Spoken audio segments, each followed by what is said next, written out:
Bonjour à tous. Alors, dans cette deuxième partie donc du menu horizontal, je voulais vous donner quelques précisions.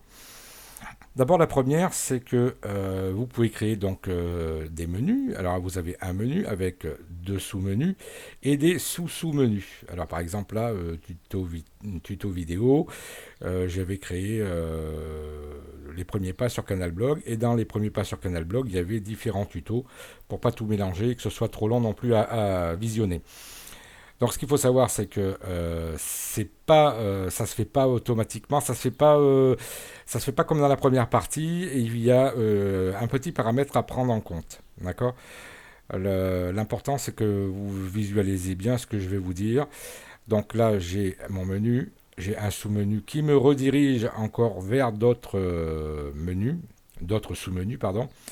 Là, c'était le tableau de bord Canal Blog, l'apparence, pour comprendre un petit peu tout ça. Donc l'important, c'est comment on fait un sous-sous-menu. Et c'est là où je vais en venir. Quand vous êtes sur votre menu, hop, je vais revenir dessus. Voilà, hop, bougez pas, j'y suis bientôt. Voilà. Donc là, on a créé, ça c'était la première partie tout à l'heure, hein. On avait créé donc jusque-là, on s'est arrêté, je crois bien. Donc là, j'en ai créé un second, que je vais d'ailleurs supprimer. Je voudrais surtout vous montrer comment est-ce qu'on fait pour créer des sous-sous-menus. Lorsqu'on veut créer un sous-sous-menu, vous êtes d'accord, il faut commencer par cliquer. Là, il faut, par exemple, je vais mettre recette sans gluten. Alors, je l'avais déjà fait tout à l'heure, mais c'était pour me tester. Donc là, je crée mon sous-élément, mon premier élément en haut. Donc mes recettes sans gluten. Après, je vais mettre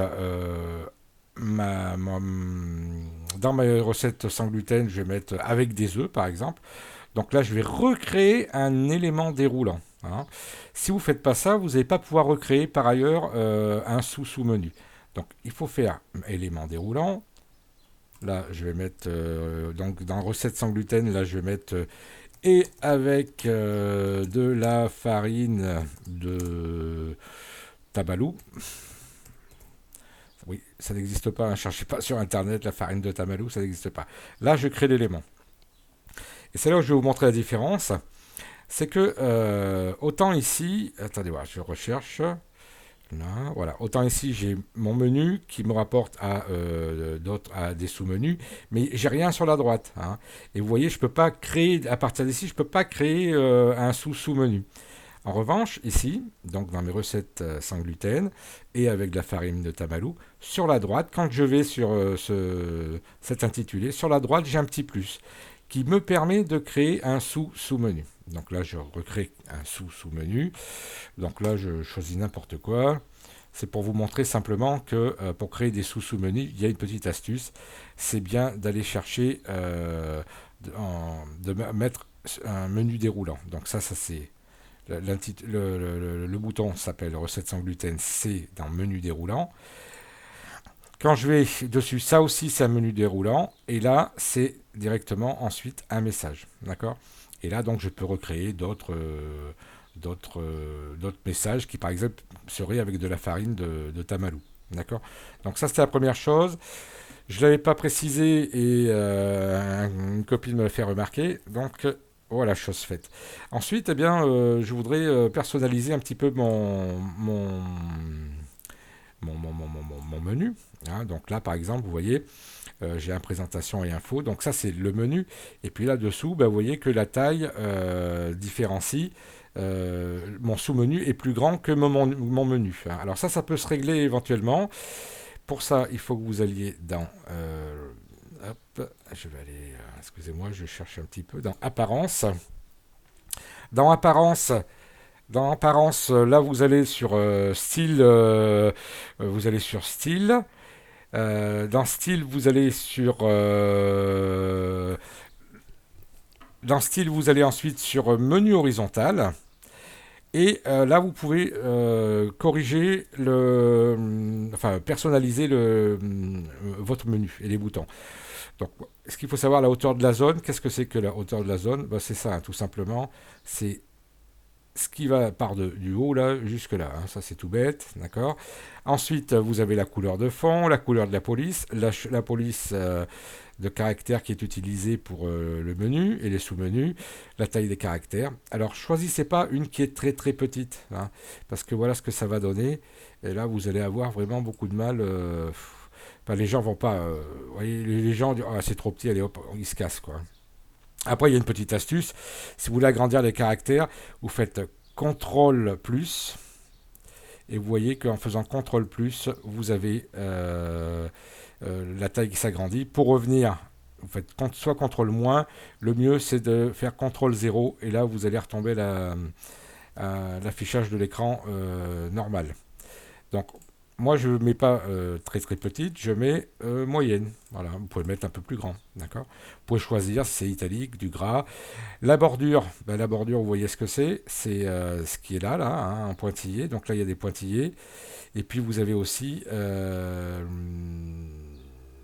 en dessous, pardon, vous avez les séparations verticales. Les séparations verticales, c'est celle-ci. Hein, on est bien d'accord. C'est celle où il y a le petit doigt qui passe. Ok. Voilà. Alors la largeur de la zone, c'est ce qui correspond en fait. Regardez ici. Ça, la largeur de la zone fait 300 pixels. Là, par exemple, Michael Camping, ça part de la gauche vers la droite et ça fait 300 pixels. Je peux mettre moins. Hein, le moins que l'on puisse faire, c'est 100 pixels, mais vous allez voir que c'est pas super beau. Alors, pour ça, je valide. Je retourne sur mon écran de contrôle. Je fais F5. Ça actualise. Voilà, donc là, quand je passe, vous voyez, la zone dessous, hein, qui est marron, eh bien, elle a raccourci et du coup, ben, on n'a pas la phrase complète. Euh, et c'est assez embêtant parce que ben, vous ne savez pas, Michael, ça veut rien dire. Donc moi, j'ai pris plus grand. Ça tombe pas pile poil à la taille du menu qui est supérieur, mais c'est pas grave. Hein. Vous allez voir que, hop, on fait F5. F5, c'est pour actualiser. Hein. Ça m'évite à chaque fois d'ouvrir l'onglet. Vous voyez, Michael Campix, donc ça, sa présentation. Avant, il n'y avait que l'atelier. Là, maintenant, l'atelier poterie sur tour à bâton, c'est la présentation, etc.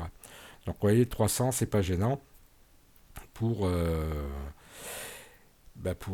pour mieux visualiser le titre du texte. Alors, ce qu'il faut éventuellement savoir, c'est que aussi, alors, au niveau de... imaginez que au départ, vous faisiez un menu et vous n'ayez que deux boutons. Hein, c'est-à-dire, imaginez que vous ayez celui-ci et puis celui-ci. D'accord. Eh bien, votre menu va s'adapter en largeur à la totalité de votre bande. Alors, ça ne sera pas super joli parce que vous allez avoir que deux boutons, mais bon, peu importe. Hein, au départ, il faut bien commencer. Sachez qu'il y aura toujours, donc quand vous affichez le menu sur votre blog, il y a toujours un bouton accueil qui ramène à votre page d'accueil. Hein, imaginons que je suis ici, le visiteur qui vient. Il y a deux possibilités hein, sur un blog, c'est soit cliquer sur la bannière et normalement ça vous renvoie vers la page d'accueil, ou alors vous cliquez ici et ça vous ramène évidemment sur la page d'accueil. Voilà.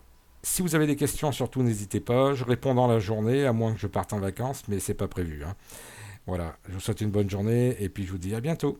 Ciao.